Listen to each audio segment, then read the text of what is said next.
नमस्कार दोस्तों, मैं हूं अर्पित और एक बार फिर से आपका स्वागत है। जिन अमित शाह के खिलाफ मोदी काल में किसी की आवाज नहीं निकलती थी, आज उन्हीं के खिलाफ केस दर्ज कराए जा रहे हैं, गवाहियां हो रही हैं और तो और उनकी संसद सदस्यता और पद भी खतरे में आ चुका है। आप सभी को याद होगा कि पिछले दिनों किस तरीके से अमित शाह संसद में बाबा साहब भीमराव अंबेडकर पर बयान देकर बुरी तरह से फंस गए थे और अब आप देख सकते हैं कि इस मामले में अमित शाह के खिलाफ केस दर्ज हो चुका है, गवाही भी हो चुकी है। देखिए, ईटीवी उत्तर प्रदेश की ये खबर है कि गृह मंत्री अमित शाह के खिलाफ दायर परिवाद पर सुल्तानपुर एमपी एमएलए कोर्ट में गवाही हुई है। डॉक्टर अंबेडकर पर टिप्पणी से जुड़ा हुआ है ये मामला।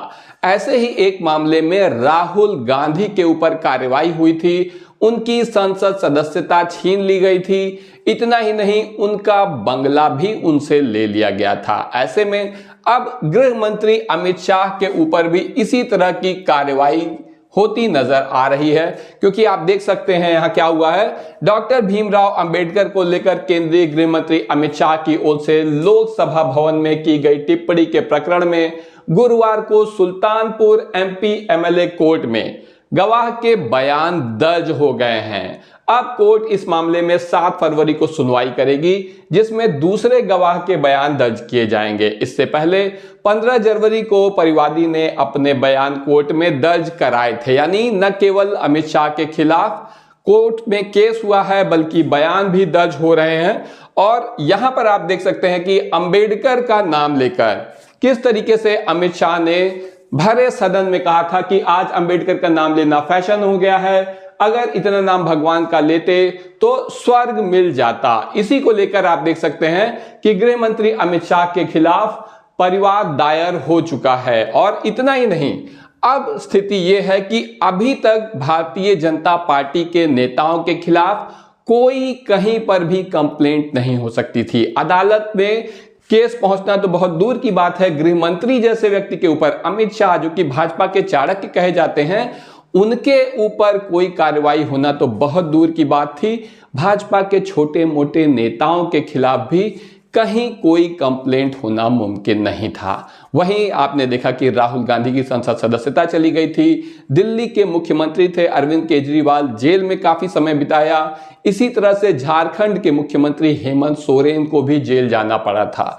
विपक्ष के अन्य कई नेताओं को तो आप जानते ही हैं कि किस तरह से प्रताड़ित किया गया था। लेकिन अब सवाल यह उठता है कि आगे क्या होगा।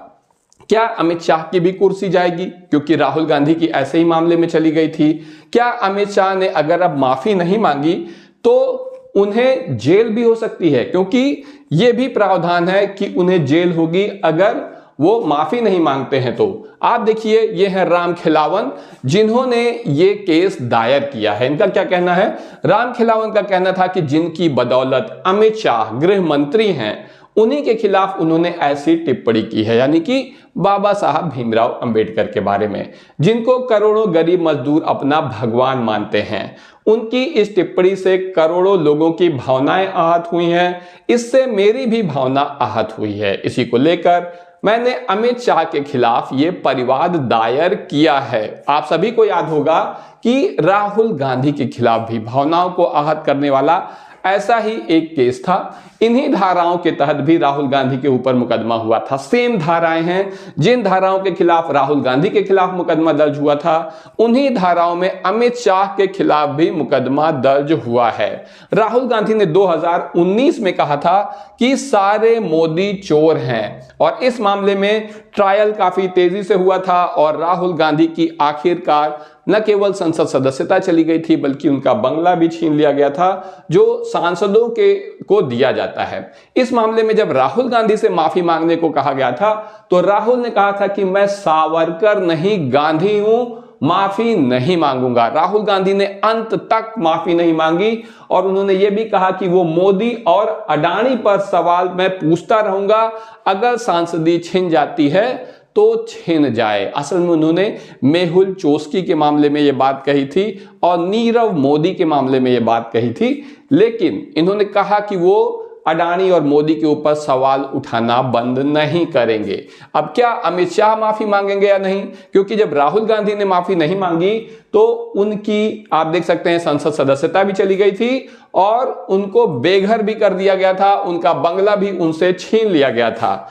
ऐसे में जब ये मामला पहुंचा सुप्रीम कोर्ट, ये सारी कार्यवाही निचली अदालत से हुई थी, तो सुप्रीम कोर्ट के द्वारा न केवल उनकी संसद सदस्यता बहाल हुई थी बल्कि बंगला भी उन्हें वापस मिल गया था। ऐसे में राहुल गांधी को तो सुप्रीम कोर्ट से राहत मिल गई, लेकिन अमित शाह को बचाने के लिए ना तो प्रधानमंत्री मोदी आ पाएंगे और ना ही सुप्रीम कोर्ट से उन्हें कोई रियायत मिलने की संभावना है, क्योंकि जो बयान अमित शाह ने दिया है संसद में वो आज देश के बच्चे बच्चे को पता है। यहां पर कोई चूक नहीं हो सकती कि उन्होंने ऐसा नहीं कहा था, उन्होंने वैसा नहीं कहा था। ये पूरा मामला जनता की नजर में है और अब केस दर्ज भी हो चुका है। तो आपको क्या लगता है, क्या इस मामले में कार्रवाई होनी चाहिए अमित शाह के खिलाफ, उनकी भी उसी तरह से सदस्यता जानी चाहिए जैसा कि राहुल गांधी के साथ हुआ था, या इन्हें गृह मंत्री होने के कारण, सत्ता में होने के कारण कोई रियायत मिलनी चाहिए सुप्रीम कोर्ट की तरफ से? कमेंट सेक्शन में जरूर बताएं। अभी के लिए बस इतना ही, धन्यवाद।